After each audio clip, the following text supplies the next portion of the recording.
Bismillahirrahmanirrahim. Assalamualaikum warahmatullahi wabarakatuh. Selamat pagi teman-teman pers, anak-anakku sekalian yang saya hormati. Bersama saya hari ini hadir representatif FAO.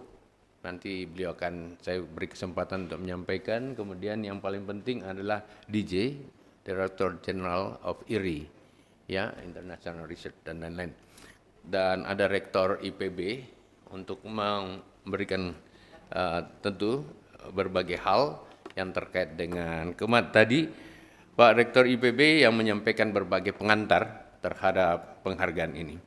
Dari saya, ini kado terbesar di hari ulang tahun kemerdekaan Republik Indonesia ke-77 karena International Rice Research Institute memberikan penghargaan kepada Bapak Presiden Republik Indonesia Insinyur Joko Widodo yang selama ini tentu saja nanti ditanyakan kepada DJ IRI sendiri telah memberikan pengakuan terhadap sistem pertanian dan pangan yang tangguh dan swasembada beras tahun 2019-2021 melalui penggunaan teknologi dan inovasi berbagai aspek di bidang pertanian.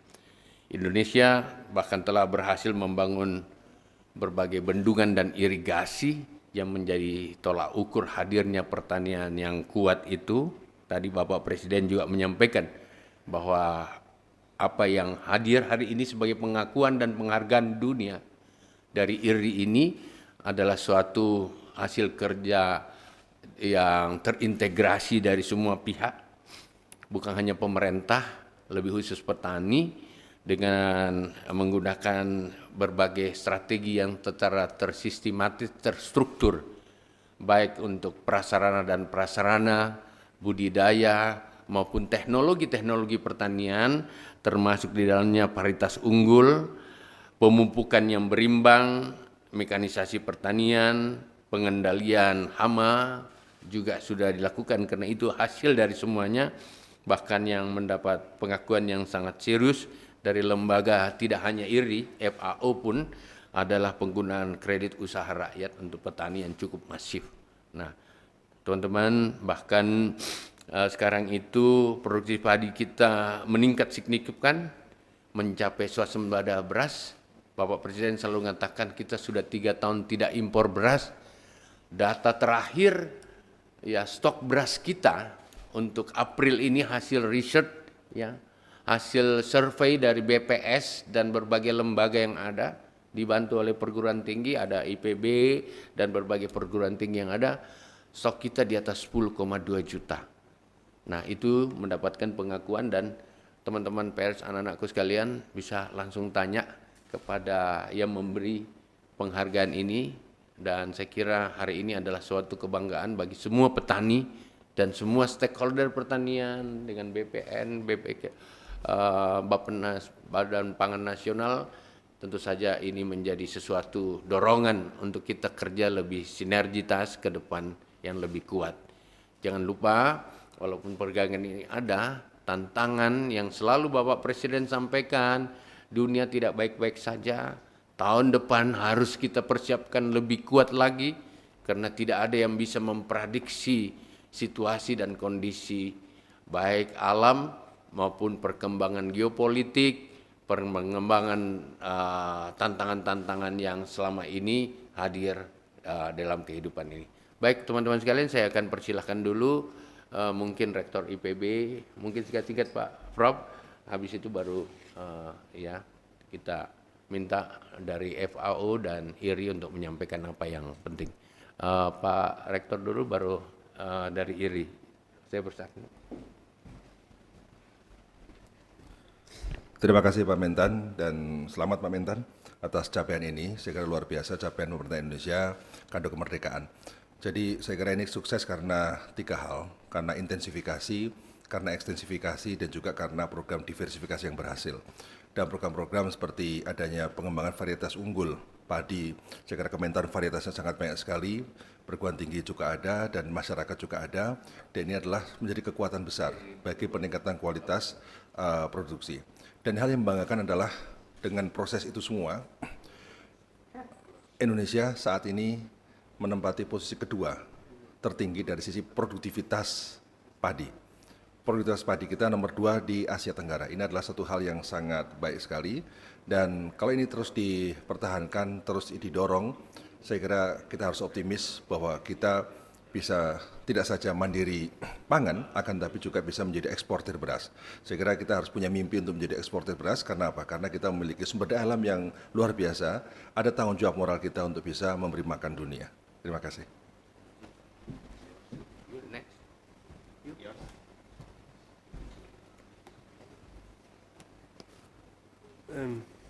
So, ladies and gentlemen, it is a pleasure and honor for IRRI and myself as Director General of the International Rice Research Institute to be here today and celebrate just before the forthcoming celebration of 74th Day of Independence of the 75th or 77th, right? Yeah, 77th celebration of the independence of Indonesia, to also recognize the tremendous achievement of the Republic of Indonesia in its rice sector, in achieving rice self-sufficiency. This is the result of enormous efforts and coordination within the sector and with the Ministry of Agriculture and a number of agencies that have been providing support. IRRI is one of them, but also FAO and others who have been providing technologies and who have been providing support in terms of capacity development to make sure that farmers can adopt and deploy this technology that will help them to achieve this level of self-sufficiency. This is also an incredible achievement. At the moment, we have all been facing the challenges of the COVID-19 pandemic. So this is even more important to recognize, given the overall challenge that many of the value chains across countries have experienced in the agriculture sector. I wanted also to come here today and interact directly with the President to renew IRRI's commitment to continue to provide technical support, continue this long-lasting and successful collaboration that we have had over decades. We have new challenges ahead of us. Rice sufficiency is an essential and incredible milestone that is now achieved, but we also have to work toward more agricultural diversification, more healthy and affordable diets for all. We also have to address the challenges of climate change together. IRRI is ready to work together, hand in hand, with the government of Indonesia in tackling these challenges. We have innovations, we have the capacity to formulate policies that will create this enabling environment for the adoption of this innovation. And we also have the knowledge that we can disseminate to make sure that farmers and other actors in the value chain can deploy these innovation to achieve an impact at scale. So I will finish my statement by saying that this is an opportunity for me to say that I would like to come back in a year or maybe in 2 years. The Ministry of Agriculture has an ambitious target of production of 55.4 million tons next year. We will be working with the ministry to achieve this target, and I hope next year I will be here again before you to celebrate another achievement in the successful history of agriculture in Indonesia. Thank you very much.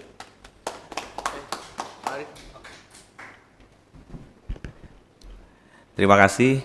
Yang pertama-tama, Badan Pangan Nasional menyampaikan selamat kepada Pak Menteri Pertanian karena beserta jajaran dan tentunya stakeholders pangan di Indonesia, termasuk research dari teman-teman kampus IPB, Pak Arief, ya. Karena hari ini hari bersejarah dan kita semua menghitung neraca memang surplus di atas 10 juta ton, dan ini capaian yang tidak mudah bagi kita dalam kondisi hari ini.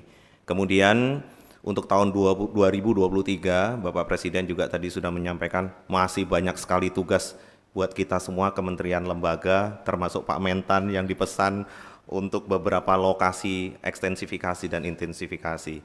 Terima kasih juga kepada FAO dan juga IRI yang selalu mendukung pertanian Indonesia. Sekian, Assalamualaikum. Selamat siang. Thank you very much.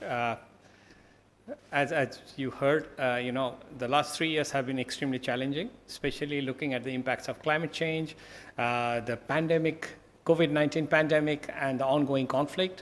And many countries are suffering. As you could see, as probably you have seen in the news, a lot of countries have their food import bills going up higher and higher. Despite all these challenges, it's really great to celebrate this event today, that Indonesia has achieved rice self-sufficiency in the last 3 years. This is a major milestone, major achievement, and as we say, this is also a very strong milestone towards achieving resilient food system, to achieve better production, better nutrition, a better environment, and better health, leaving no one behind. Under the leadership of President Jokowi and his cabinet, Ministry of Agriculture, Badan Pangan Nasional, and all other stakeholders, I hope we'll have this progress even going much higher. And as FAO, a technical agency, we have been collaborating with Indonesia for decades, and I would like to express my sincere commitment from FAO side to work together with Indonesia in this journey. So we are honored to be here today to celebrate this event, award giving ceremony from IRI, and we are very proud to be in this journey together. Terima kasih. You have to say about the maximum time in the GA. Okay. Yeah, I also had a chance to talk to President Jokowi, and I requested him to provide a time slot to FAO Director General in G20, so that our Director General could come and present the food security situation at the global level, as well as talk about Indonesia's achievement and good practices. Thank you. Yang terakhir itu yang sangat penting, FAO melalui perwakilannya minta slot waktu di meeting G20 di Bali agar FAO akan menyampaikan, artinya bukan penghargaan. FAO menyatakan bahwa apa yang dilakukan Indonesia adalah bagian yang harus menjadi contoh dari keterlibatan kepala negara dalam mengurusi pangan. Dan tadi Bapak Presiden memberikan waktu untuk itu. Ya, saya kira itu teman-teman pers. Kalau ada pertanyaan. Cek. Pak Ya. Mentan nanya sedikit, Pak, untuk targetnya setelah ini apakah akan ada ekspor, Pak? Karena kan sudah surplusnya banyak banget. Dan tadi disampaikan Pak Jokowi kan ada di restoran, berasnya itu ada di Bulog. Lah itu komposisinya gimana sih, Pak? Betul-betul di Bulog itu ada berapa juta kilo?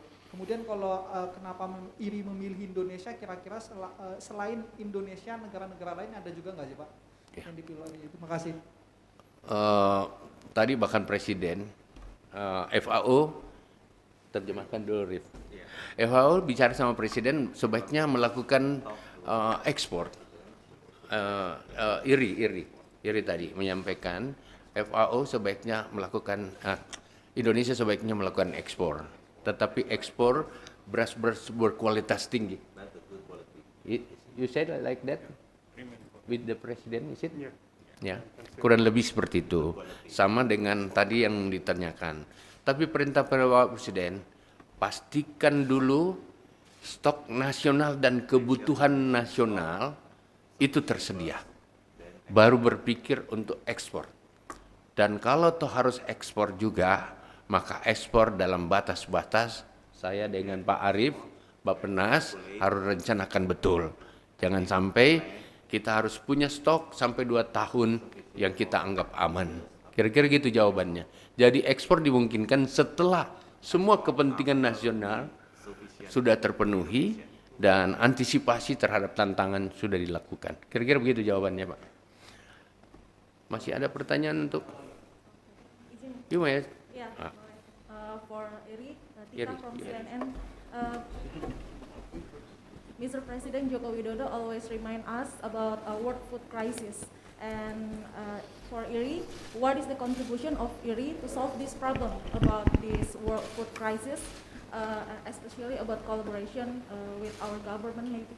And in your data, does Indonesia have good food security in this current situation, especially about the strategy and about the technology? What in your opinion about this current situation now? Thank you. Yeah, thank you for the question.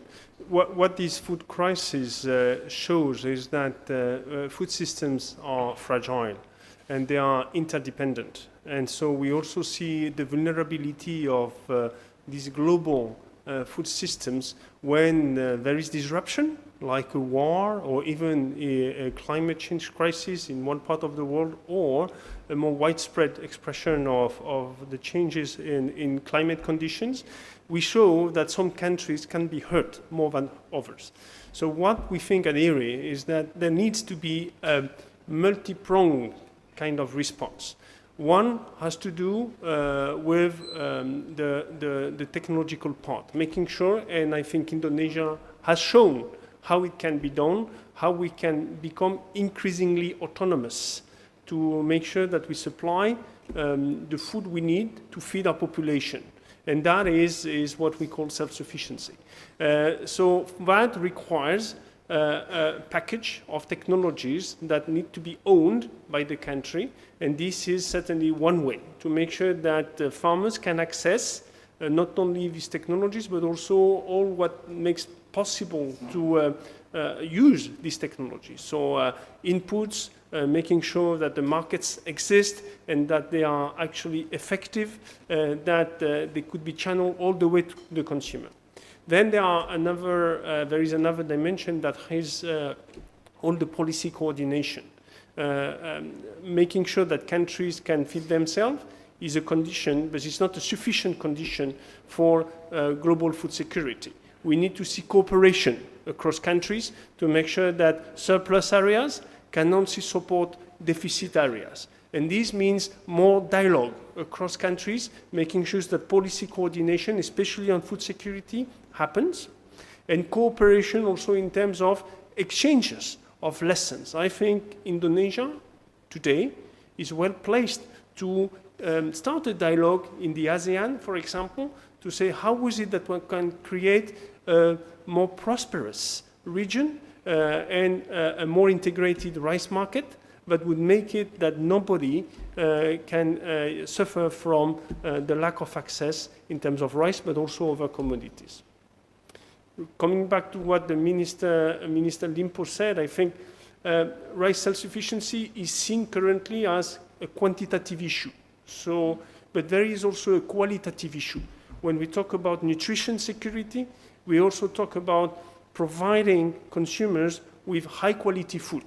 So we have reached this fantastic milestone of rice self-sufficiency in Indonesia. Now the next step is to make sure that we can deliver healthy and affordable diets, and we are going to work on that together. Thank you. Makasih teman-teman. Isu yang menurut saya sesudah ini yang paling penting, FAO meminta slot waktu di G20 Summit di Bali untuk menyampaikan semacam good practices pertanian di depan para presiden. Itu ya? Something like that, ya. Gitu ya. Jadi mungkin itu bahasa saya. Tapi presiden tadi sudah menyampaikan, oke, akan disiapkan waktu di FAO. Terima kasih teman-teman. Semoga ada manfaatnya bagi bangsa negara. Assalamualaikum.